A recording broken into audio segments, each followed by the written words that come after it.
Hey, what's up guys? This is Anthony from Anthony's Customs, and for this review, we are looking at NECA's Alien vs. Predator arcade game Razor Claws Alien, which is easily the most creative name out of all of the Xenomorphs.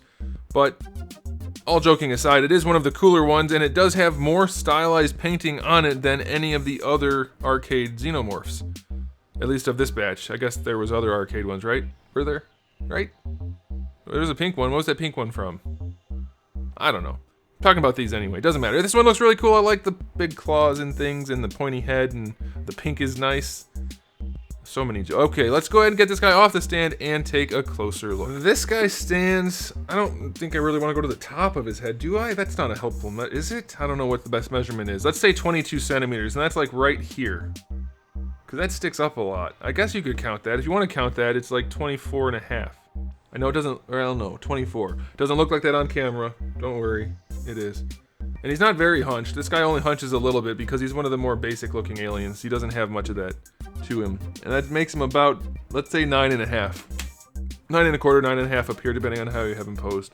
So this is, they're all reusing a lot of parts, obviously. That's how these things work, but we do have a lot of unique parts on this guy. And I like it. I like the more, like, stocky, I guess, is a good word. He's not really stocky. He's just kind of short. I like it. I like it. I like the big hands, the big feet, the big head, the kind of shorter torso. It's cool. It's very unique looking. And as you can see, paint job wise, he has more of those kind of highlights that you would see from the arcade game as opposed to like the Chrysalis alien. So I definitely appreciate that. I don't know why it's a little less consistent, but it is. We have him down here. It's not great on the back though. There's almost no paint on the back at all. So that's a bit of a bummer. And then on the arms, they're all purple on the one side. So that's okay. But then when you go to the light side, it doesn't quite carry over as much as I'd like. It's still fine though. It looks pretty good. A lot of dry brushing on top of molded colors, so it's not particularly specific, but it's good enough. It fits the line that they've established, and that's nice. The carapace up here is gorgeous. You can see inside a little bit. There's some nice paintwork, some shading, translucent plastic, very well put together. I like it. So all in all, the aesthetics on this guy, I'm going to give it an 8 out of 10. It looks really nice. It's going to look really good on a shelf. If you get really close, it looks sloppy, but that's the nature of it, so I'll let it slide.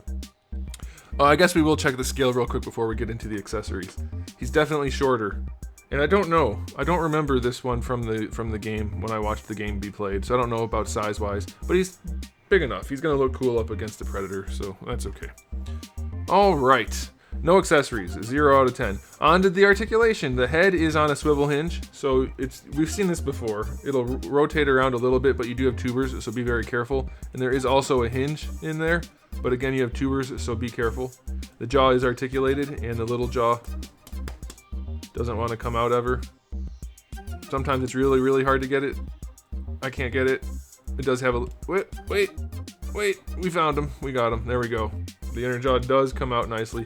I mean, it's all standard fare for NECA. You know, if you buy a NECA alien, you know what you're going to get. And this is more of the same, just with a cool paint job and some claws. Really. Shoulders, swivel hinges. Somewhat limited due to the sculpt. Same thing for rotation. We have 2 swivel hinges for the elbow, so it's a double joint, which gives you a nice bend. You have a swivel in the bicep and in the forearm, which does help you to get that brighter pink onto the outside a little bit, even though it's not much. It's still there. You have a swivel hinge for the wrist, and then you have another hinge for the fingies. And for the torso, we have a really nice... and feels like a double. Could be a double ball peg in there. At least a single, but really nice range. We've seen this before, that's fine. These hip plates are soft, but they do impede the articulation on this guy to some extent. Not a ton. You can still get imposed pretty well. They do go forward and back well enough. Out to the side, they do really well. And then, of course, you do have your thigh swivel. That's fine. Double jointed knee. One is a swivel hinge. One is a regular hinge. Paint job could be better on the knee, but it's a knee, so... joints are always a little iffy when it comes to that kind of thing. Works well enough. Ball peg for the ankle works really well. Like, really well. People don't believe me when I say ball pegs are really, really versatile and some of the best joints you can have on a figure, even though they're basic. This is a good example. Look at that range. That's incredible. As long as it's stiff enough, it works really well, is what she said, but it's true for ankles too, and this is a good example. We have a nice hinge for the toe, and then lastly we have our tail, which rotates and is super duper bendy. Really, really bendy. Really well done. This guy's great. Articulation wise, some limitations here and there, of course, but all in all, it's pretty good. 8 out of 10. No real issues. I like it. And so time for the final verdict. I think this is my favorite one. I like the colors on the Chrysalis one a lot, but this one is probably a better figure overall, and I'm gonna give it an 8 out of 10. Maybe I gave that one an 8 out of 10 too, I don't know. But yeah, there's room for improvement. I mean, we have a lot of solid purple in a few places, so it's a little lackluster in some cases, but I mean, that also might be intentional so that it looks like the shaded part of a sprite, because that's how they do it in video games.